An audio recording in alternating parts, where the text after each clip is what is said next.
এখন তাদের হাতে টাকা নেই, তাদের হাতে কোনো টাকা নেই, শ্রমিকদের হাতে টাকা নেই, কৃষকদের হাতে টাকা নেই, ব্যবসায়ীদের হাতে টাকা নেই। কেননা ব্যবসায়ীরা সবখানে মন্দা, অনেক সময় অনেক ব্যবসা বন্ধ হয়ে যাচ্ছে, তাদের কর্মচারীরা চাকরি হারাচ্ছে। একই সঙ্গে সরকারি কর্মচারীরাও একইভাবে বিভিন্ন সময় বিভিন্নভাবে নির্যাতিত।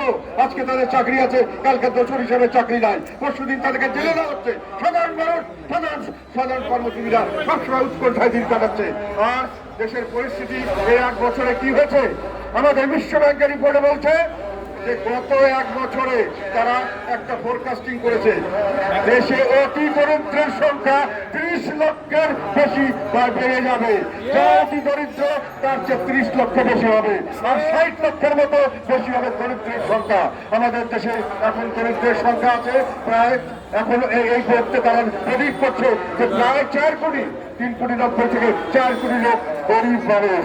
কাজে এই গরিব মানুষ কোন রকম অর্থনৈতিক কোন কর্মকাণ্ড নেই, তারা ট্যাক্স দিচ্ছে না, সরকারের রেভিনিউ আর্নিং হচ্ছে না, কারণ দেশের জনগণের কাছে না, সরকারের হাতে টাকা নেই, টাকা ট্যাক্স দিতে পারছে না, ইকোনমিক কোনো অ্যাক্টিভিটিস নাই।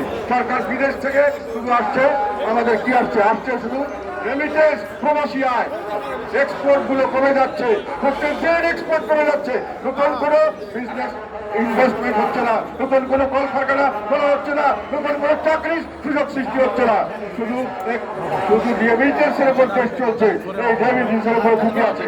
তারপরে আমাদের যদি সামনের দিকে এই অবস্থায় চলতে থাকে, তাহলে আমরা বিশ্বের কোনো রকম কোনো জায়গায় আমরা কোন ঋণ পাবো না, ব্যাংক থেকে আমাদেরকে ঋণ দেবে না। সরকারের যতক্ষণ বৈধতা না আসে, সরকারের যতক্ষণ মধ্যে স্থিতিশীলতা না আছে রাখবে, ততক্ষণ কোন রকম বিনিয়োগ হবে না, কোন রকম ঋণ পাওয়া যাবে না, কোন ধরনের বিদেশি সাহায্য পাওয়া যাবে না, কোন ধরনের লং টার্ম এগ্রিমেন্ট হবে না। এই সরকার দেশকে একটা অজানা ভবিষ্যৎ এবং একটি বিশাল একটি বিপর্যয়ের দিকে দেশকে ধাবিত করছে। আমরা সেই জন্য বলতে চাই, বর্তমান সরকার প্রধান কিছুদিন আগে বলেছেন, তার রাজনৈতিক এজেন্ডার কথা বলেছেন, ওনারা স্বাভাবিক রাজনীতি, যেটা ওনারা মনে করছেন যে আমরা এক এলিট ক্লাস থেকে আরো এলিট ক্লাসে